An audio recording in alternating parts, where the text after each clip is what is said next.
welcome back to my channel. I've got a bit of a different setup here because I thought the last one wasn't great, so I'm just experimenting with setups and how my videos look. So please leave comments in the box below or on my Instagram and Twitter, which I will link down below as well. So happy International Women's Day. It's the 8th of March, International Women's Day, though in my opinion International Women's Day should be every day. I'm not really going to go into the history of International Women's Day. There's going to be lots of articles, videos, discussion about the history of International Women's Day throughout social media, printed media today. So what I'm going to talk about today is women who have inspired me throughout my life, maybe recently, maybe in the past, or who have always inspired me for different reasons, and they're from different decades and different eras. Some are alive, some are dead, some are quite old, some are quite young.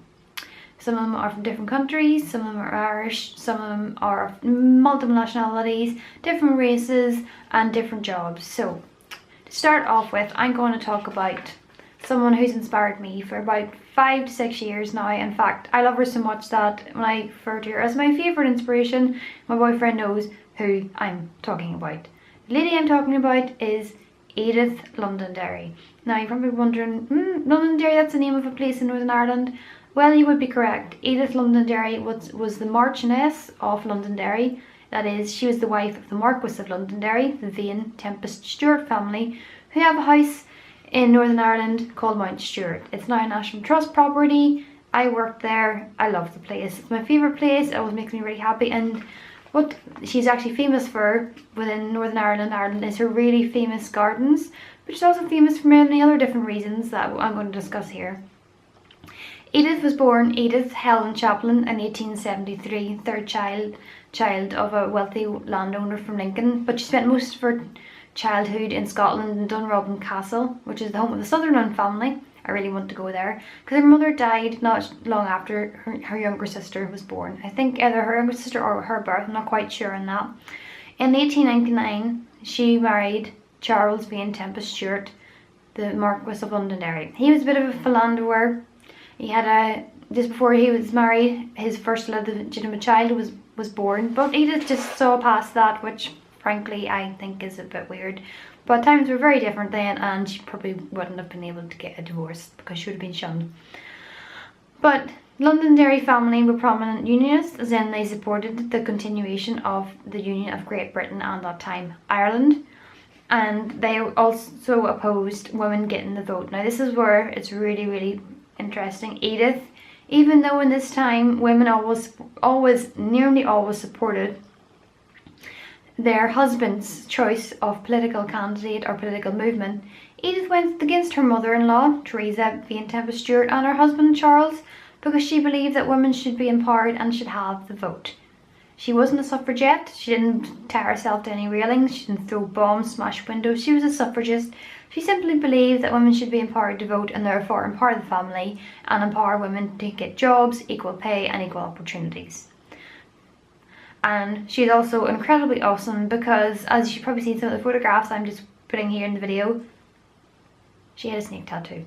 A snake tattoo that went from the top of her leg right down to the bottom, and on her left leg, I think it's her left leg, she had tattoos of the crests of the Sutherland, the Chaplin and the Vane Tempest Stewart families. Like this was unheard of back then, but tattoos are sort of a popular thing to get if you're rich, white aristocratic girl in the 1890s, 1900s. She got her tattoos while she was visiting Asia, and she never thought, oh, she probably didn't think, oh, people are going to see my legs. Skirts are always going to be really, really long.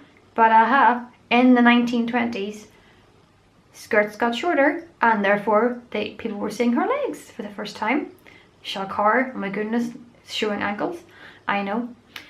And people said, oh, I love your patterned stockings, where did you get them? And she said, they're not patterned stockings, they're my tattoos. And at this stage she was in her mid-40s, and she was amazing. She didn't care. She had her tattoos on display with her different coloured stockings, and she just wore them and said, yeah, they're my tattoos. I have a massive snake tattoo and I think they're awesome.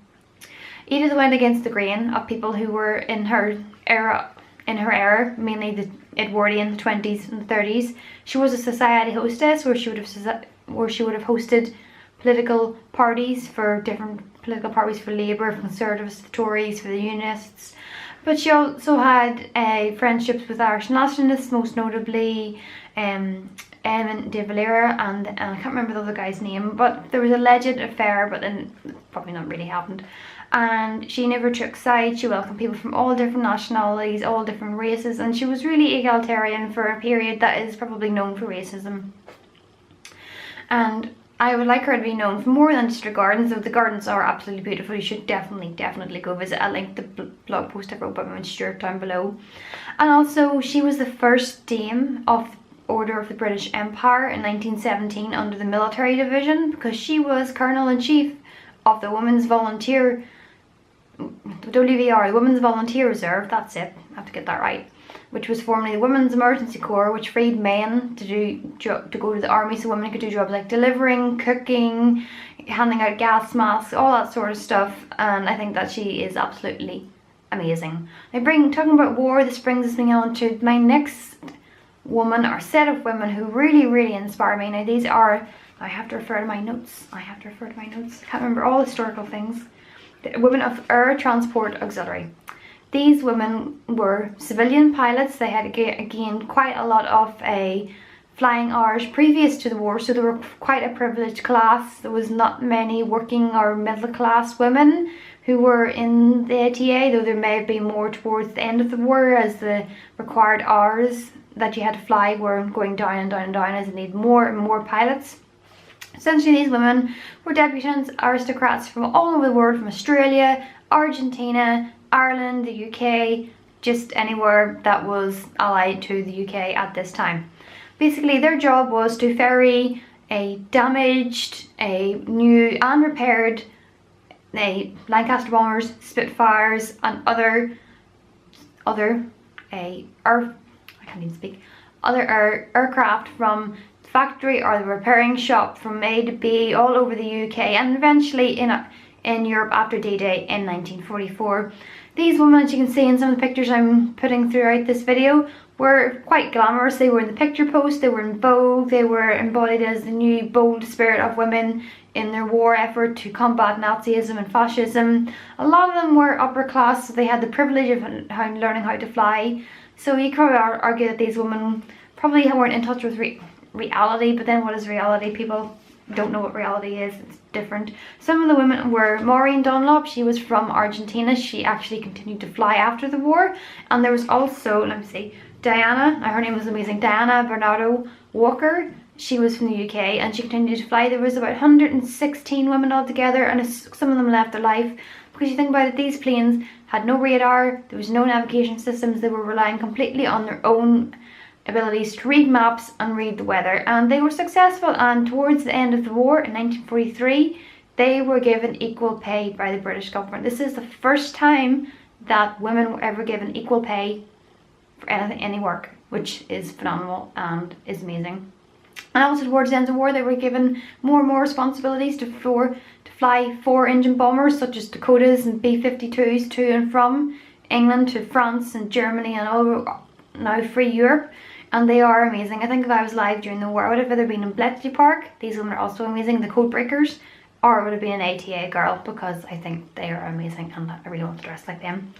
Now the next lady I'm going to talk about, it's not a series of ladies, it's a lady, is Michelle Obama. I'm a bit of a fangirl of Michelle Obama, because this is hopefully my new series videos of history fangirls.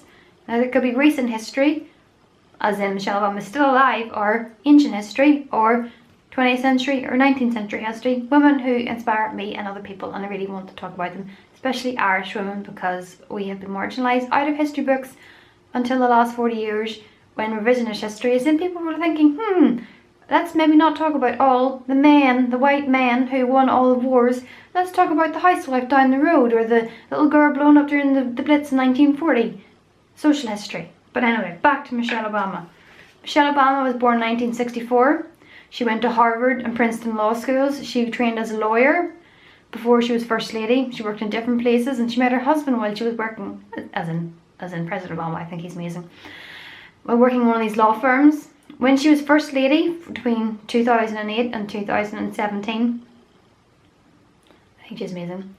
she campaigned for women's rights, particularly in women's right to work, especially for women in military families in the US, and most importantly, in my really interested in girls' education. She's come to the UK, she's went to Pakistan, she went to France to talk about women should be educated, especially in third world countries where it's maybe seen that women shouldn't be educated because their role is in the home and their husbands provide for them, therefore they don't need to learn to read and write. And also she also was behind Bring Our Girls Back campaign of the girls who were abducted in Africa, which is fantastic. I think she is amazing. I think she's very inspirational. Even though her husband was president, she was able to carve her own personality for herself and be Michelle Obama, not just the First Lady, but Michelle Obama, who was for girls' education, women's rights, and also very importantly the Let's Move campaign, where she's trying to encourage people to move more, eat better food, grow organic food, and just be healthier, because obesity, let's face it, is a growing problem in the Western world. And finally, this is someone who's really inspired me for the last 2-3 years, particularly in reference to my career in museums. Her name is Lucy Worsley. She is the chief curator of the Historic Royal Palaces, which is a charity that runs Hampton Court Palace, Kensington Palace, and other palaces like that in London and in Northern Ireland. I think she's amazing because she's also a curator and historian and writer, but also she presents amazing programs on BBC, such as last year, Very British Romance, there's Romanov programme, and also Six Wives with Lucy Worsley, or the 6 Wives of Henry VIII. And she wears period clothing throughout all the different types of programs she's made, from Tudor clothing to 1930s dresses right up until modern day. She's really enthusiastic. She brings history to a wider audience, which I'm trying to do because I love history and I want to share my passion and love of history and museums with more people and more audience, to get people to love history as much as I do. Lucy Worsley to me is very inspirational. She's got amazing clothes. I mean, she practically wears the whole Bowden catalogue and NW3 and Hobbs, and just, oh, I love her clothes.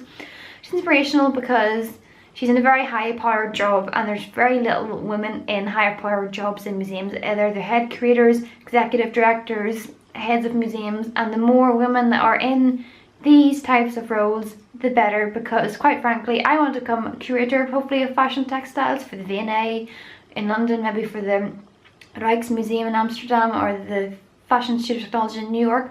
And I am inspired by her every day when I'm like, oh, I don't know if I want to apply for this job, blah blah blah blah blah blah. But I do, because she didn't get where she was today without hard work and craft. I really hope you like this video and that these women, Michelle Obama, Lucy Worsley, the ATA girls, Auxiliary Transport Authority girls, and Edith Londonderry, inspire you to do what you want. And when you think, oh, I can't be bothered, think about what these women have done and what they're doing so that women can be empowered today. That's why I think International Women's Day is so important. In fact, probably one of the most important days to me throughout the year, particularly as March is Women's History Month. I hope you enjoy this video. Check back soon for more videos on fashion history and women's history, lifestyle, travel and blogs. Don't forget to subscribe, ding the subscribers bell, and follow me on Instagram, Twitter, Facebook. I'll put all this stuff in the links below. Bye!